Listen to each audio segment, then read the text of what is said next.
Welcome to the Deep Dive. Today we are not dwelling on the greatest hits of effects history, but rather examining a crucial moment of transition and, well, ultimate retreat. We're diving into the final kind of desperate struggle of a pioneer maestro as they attempted to pivot their entire effects philosophy just to stay afloat in a rapidly changing world of music gear. That's right. We are focusing intensely on the final phase of the Maestro brand, specifically the highly consequential years between 1978 and 1980. For you, the listener, our mission is to understand this era, not just through the rare compact pedals Maestro produced, like the Comet Delay or the Sustainer, but to grasp why these pedals represented an engineering compromise and ultimately a final commercial failure to adapt to the new market paradigm. Yeah, the context here defined everything, doesn't it? Maestro, operating under the corporate umbrella of Nerlin at the time, wasn't leading innovation anymore. They were just scrambling to catch up.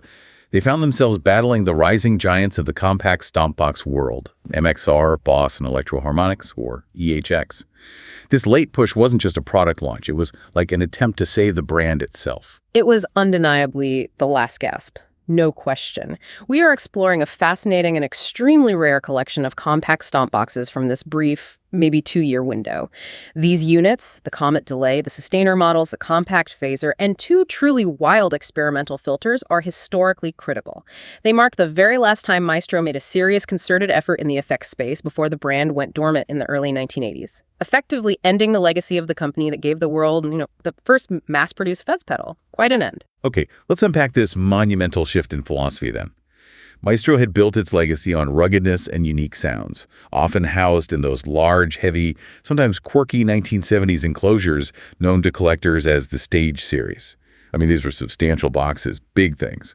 What specifically forced the company to abandon that signature style and rush to adopt the compact form factor?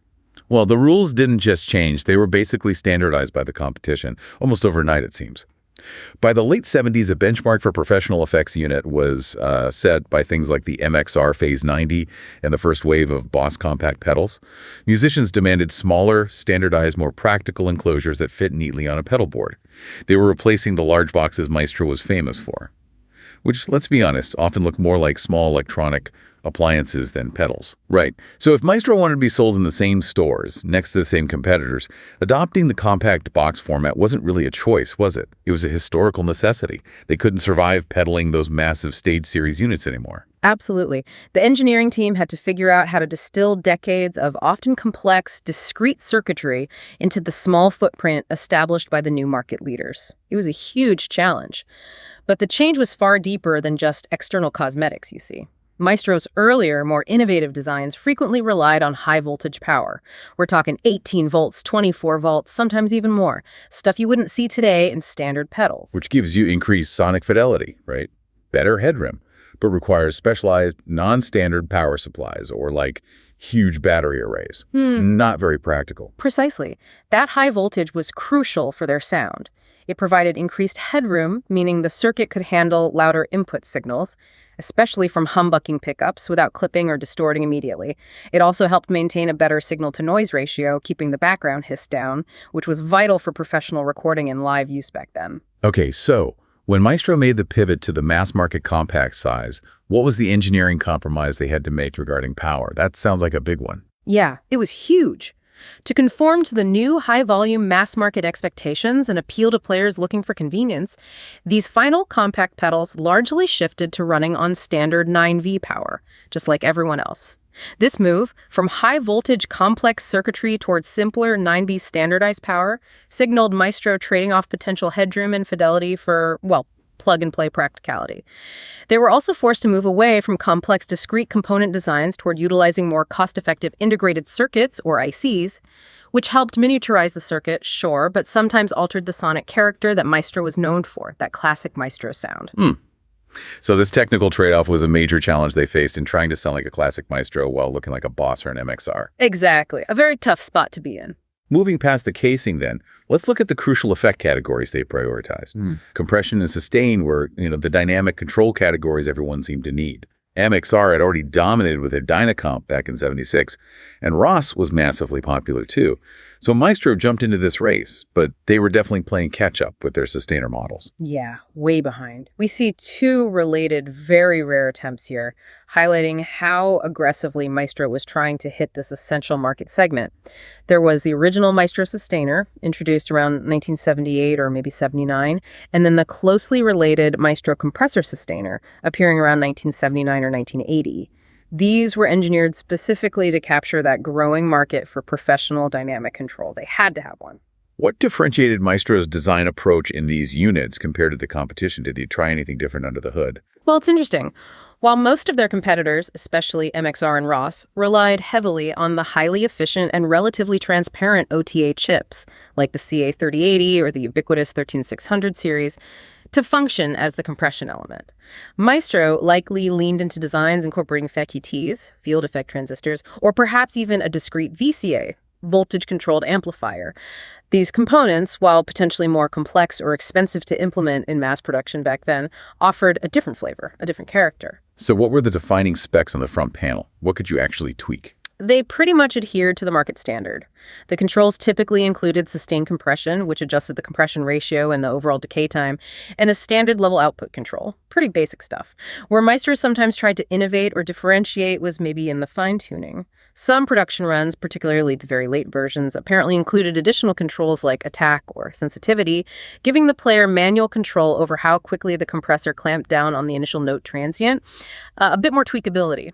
Right. So on the ear and pull, what was the sonic signature of the Maestro Sustainer compared to its now famous rivals? How did it actually sound? Well, both units performed the core function, smoothing out picking dynamics to create a much more even and controlled output. That's what sustainers do. At subtle settings, they acted as utility compressors, leveling notes. But at higher sustain settings, they delivered that highly desirable, squashed, infinite sustain, essential for those violin-like lead tones everyone wanted. But I'm hearing that the character was different. The MXR Dynacomp is known for its aggressive pump and brightness. Kind of squishy. What did Maestro bring to the table sonically? This is the critical distinction, yeah. And where Maestro's design lineage kind of resurfaced, even in these compact boxes, unlike the rivals that often aimed for fast surgical compression, the Maestro units were described in period literature and by players who've used them as being inherently warm, slightly colored, possessing a natural mid-range bloom.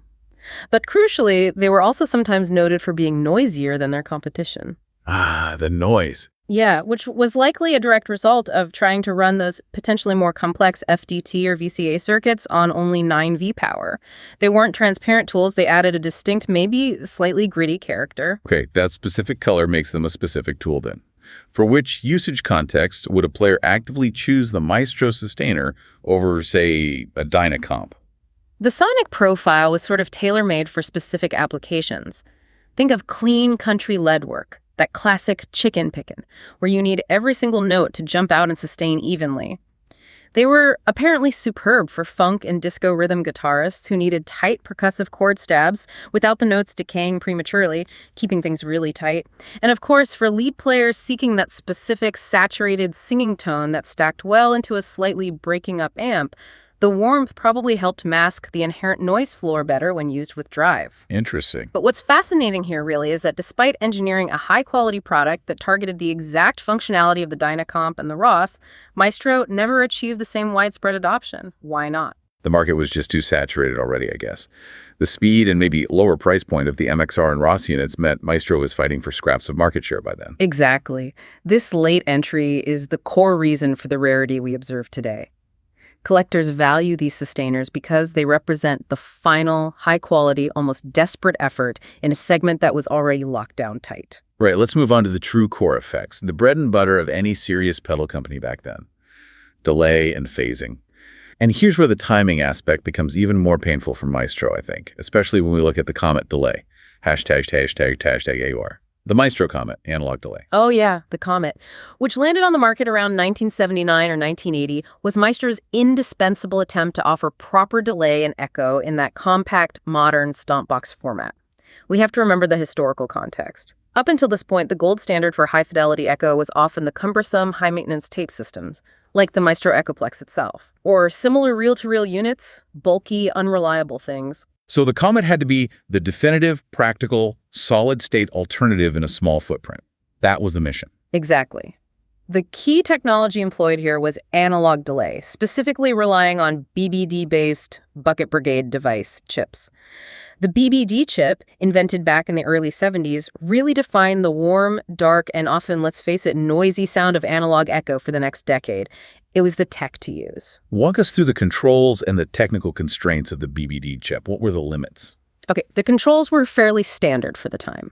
Delay time, which was typically limited to a range of about 10 milliseconds for slapback, up to a maximum of maybe 300 milliseconds, sometimes a bit more, but not much. This 300-meter ceiling was a fundamental limitation of the BDD technology used at the time. They simply couldn't store and retrieve longer delays without a massive loss in fidelity and a huge increase in noise. You also had repeat feedback for dialing in echoes and mix blend to balance wet-dry. Crucially, some versions apparently included a tone control. Ah, the tone control. Why was that so important on an analog delay specifically? Because BBDs, by their very nature, degrade the high frequencies with every repeat. Each echo gets darker than the last. The tone control allowed the player to further roll off those high frequencies, to really emphasize that characteristic dark, warm texture, making the echo sit nicely behind the dry signal without muddying up the mix. This sound, this decay, is what makes vintage analog units so desirable today for many players. That dark, warm BVD sound is highly textural, definitely. And we know it had the classic quirk of self-oscillation, right? Oh, absolutely. If you maxed the feedback knob, the circuit would enter a positive feedback loop, generating wild, continuous runaway delay effects, spaceship noises. This was a hallmark of analog delay experimentation, used by everyone from prog rock players to ambient artists, part of the fun. But here is the elephant in the room. Timing. The common sounded great, it had the right features, but how late was it to the delay party? It was critically late. I mean, Maestro was nearly a decade behind the initial BBD development and several years behind the market leaders who were already established. EHX's Memory Man, which was essentially a perfected, powerful BBD unit, had already defined and dominated the pedal delay market. It was the standard. The Comet came onto the scene when the market was not only saturated with established analog alternatives, but when players were already beginning to anticipate the higher fidelity and longer delay times offered by the emerging digital unit. Wow. So Maestro's product was technically sound, but commercially almost irrelevant due to the timing. Ouch. Pretty much. A day late and a dollar short, as they say. Hashtag #B, the Maestro Compact Phaser. Okay, let's pivot to the compact phaser. Now, Maestro has incredible phaser heritage. The PS1A phase shifter is one of their most legendary creations, a giant box of awesome. This compact phaser, around 1979-80, was the direct downsized sibling built specifically to tackle the dominant MXR Phase 90 and the newer Boss PH1.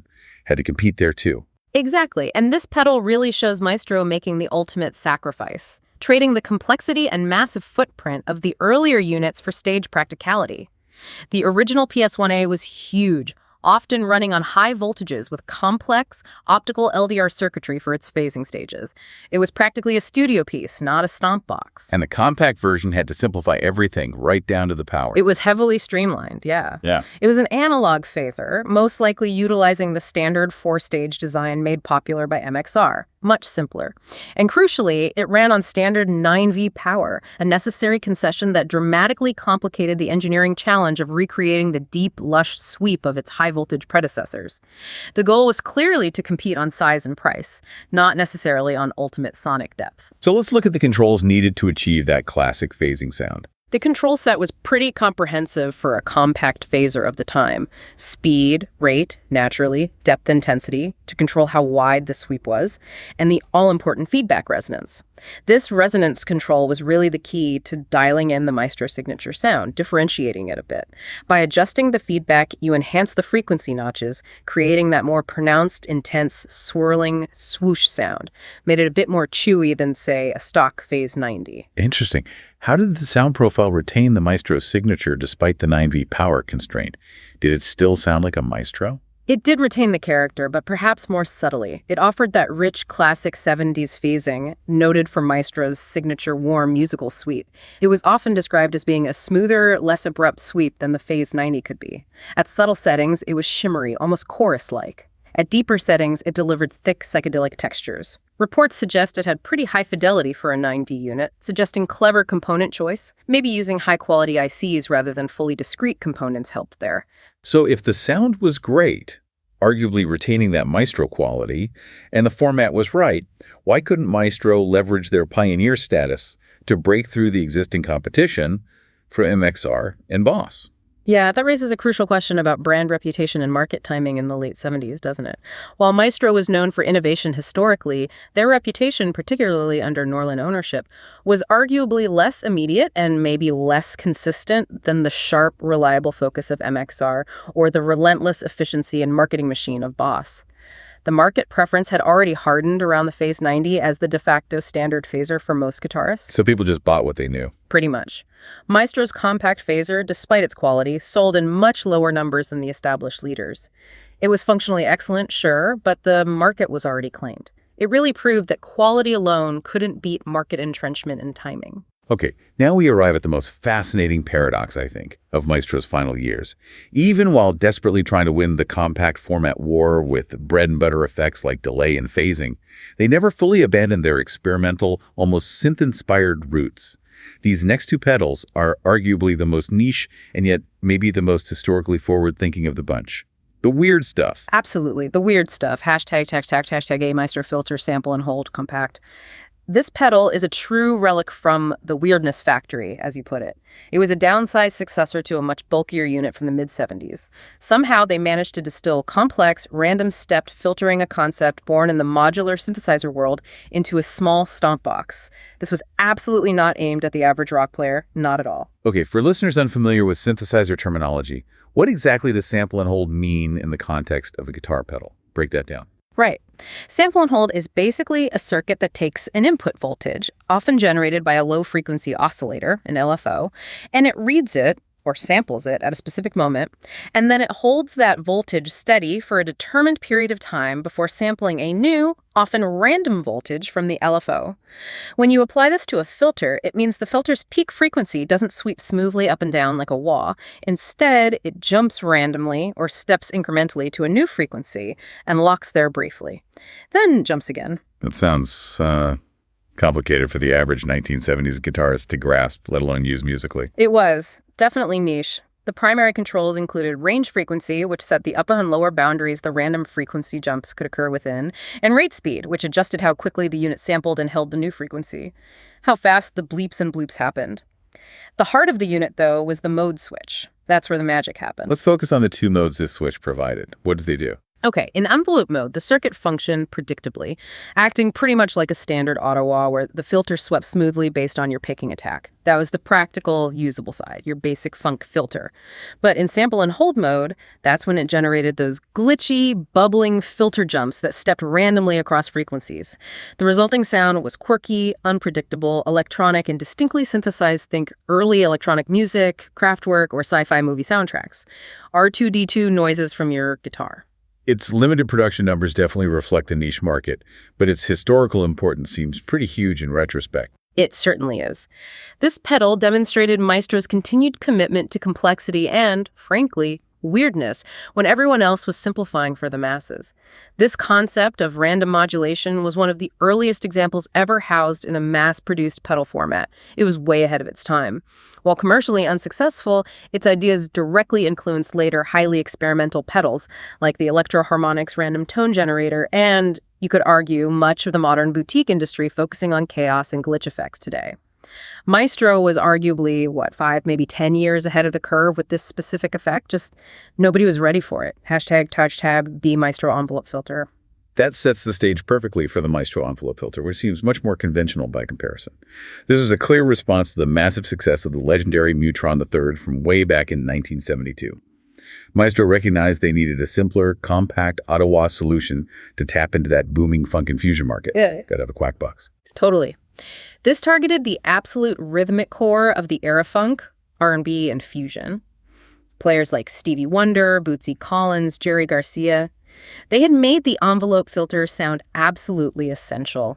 Maestro aimed for simplicity and a smaller footprint, knowing the original Mutron III was bulky, expensive, and kind of power-hungry. They saw an opening for a more practical alternative. How did Maestro simplify the control set while still delivering the necessary quack effect?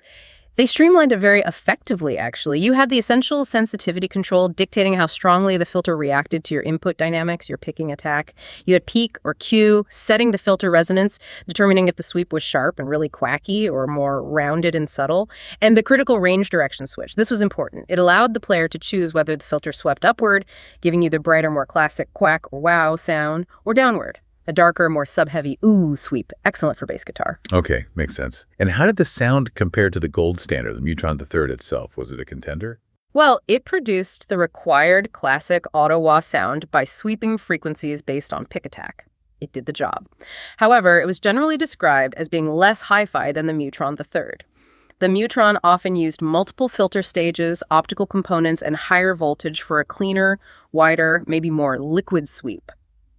Maestro's version, running on 9V, offered perhaps more grit and simplicity, made it arguably more immediate and practical for rhythm guitar stabs and those crucial bass grooves in a live setting, where sheer volume and, just working reliably might have mattered more than pristine transparency. Right. The fact that Maestro invested resources into this specific genre, the envelope filter, proves that they were tracking the cultural shifts in music, even if they couldn't ultimately dominate the market with it. Exactly. It shows they recognized the needs of funk and disco players, even as their production was likely struggling to keep pace with overall demand and competition. The existence of this pedal and the high collector interest today cements it as part of that final, intelligent, but ultimately unsuccessful attempt to remain commercially viable in the changing landscape. So we've surveyed the landscape here. The sustainer, the Comatele, the compact phaser, and those two radical filters, the sample and hold and the envelope filter. Maestro clearly still had the ingenuity and the pioneering spirit deep down, but they fundamentally lost the format and timing war. Just couldn't keep up. Yeah, if we connect this entire saga to the bigger picture of music technology history, these compact pedals represent Maestro's final, serious, and focused foray into the stompbox market before the brand was essentially shelved by Norlin. They demonstrate the agonizing, unwinnable transition Maestro faced as a pioneering force trying to adapt. They were trying to pivot from their core strength building, those big, complex, often experimental, sometimes high-voltage studio-grade boxes that pioneered sounds, to building smaller, cheaper, mass-market standard boxes. And that required not just technical innovation, but extreme efficiency, speed of production, and aggressive pricing, qualities that companies like Boss and MXR had absolutely perfected on a global scale. Maestro simply couldn't pivot their manufacturing infrastructure, or maybe even their company culture, quickly enough to compete with the sheer volume and competitive pricing of those new giants. They had the innovation sometimes, but they utterly missed the required format, the pricing structure, and the critical window for mass adoption in the late 70s. It all slipped away. And that commercial failure, that inability to achieve mass adoption, translates directly into the rarity and, ironically, the high value we see in the collector market today for these exact pedals. The irony is incredibly rich, isn't it? Production numbers were low across the board, especially for those experimental units like the filter sample and hold, which might only exist in the low hundreds, maybe even fewer. Collectors highly value these pedals as tangible artifacts of this last gasp era, a final, high-quality but commercially unsuccessful attempt by a giant to stay relevant. It's a physical record of a company fighting its own history and losing. Despite the commercial oversight, we know they found niches, right? They weren't forgotten instantly. Some people used them. Not at all. They definitely became favored tools among certain groups, session players who wanted something a bit different, experimental electronic musicians, and keyboardists, too, who often appreciated the unique coloration, particularly from the filter and delay pedals. They were quality designs, possessing a distinct warmth and character, but they were deployed at exactly the wrong moment in history to achieve any kind of commercial dominance. Maestro, the company that arguably started the entire stompbox revolution with the fuzz tone, ended its original run by demonstrating, sadly, that innovation isn't enough. Timing, format, and market awareness are everything. Wow. So we've covered everything from compression and analog delay to streamlined phasing and those two radical synth-inspired filters. This has been a truly deep dive into a company desperately trying to catch up with the market they helped create, only to be overwhelmed by the speed of change. A bit of a tragic story, really. It really is. The crucial takeaway for any gear enthusiast or anyone interested in industrial history, really, is the sheer importance of timing, standardization, and form factor in the rapid evolution of technology, especially consumer tech. Maestro had concepts that were years ahead of their time, particularly with the random modulation filters. But the market was demanding standardization, miniaturization, 9-volt power, and it was shifting faster than they could physically or financially adapt. They just got left behind. Maestro was a pioneer who simply couldn't keep pace with the efficiency and volume of the revolution they helped unleash decades earlier. And here's a final provocative thought for you, the listener, to mull over. Consider how the most unique features of these compact Maestro pedals, like the complex, chaotic sample and hold modulation, didn't truly disappear forever when Maestro did. The concepts were too good, too interesting. They simply went underground, kept alive by devoted collectors and experimentalists for decades, only to reemerge, sometimes quite directly, decades later as the core functionality in today's high-end boutique and modular pedals, proving that genuine, forward-thinking innovation sometimes outlives the original company that conceived it by 40 years or more. The ideas lived on,